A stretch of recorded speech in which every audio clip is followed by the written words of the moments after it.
This is Scott the Fix It Guy with a really easy, fast fix for a gas burner that is not giving you an even flame or a weak flame.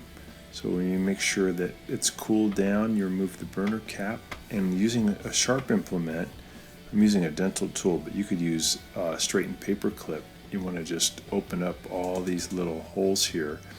And then the one that works the best is to take something sharp and poke it down into this little central hole. Sometimes it's a ways down, like maybe an inch down, but if there's a little brass piece called a jet, and you use an extended paper clip and you wiggle it around in there, it'll knock out any obstruction that might be in there, and then you'll get a nice flame again. So it's really easy. Should just take you maybe a minute or two. And often it's the front burners that get that from a boil over condition. Get some like maybe boiled milk that gets caught in there.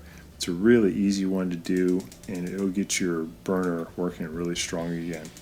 So I hope this has been helpful to you, and please subscribe to our channel when you get a chance and like the video.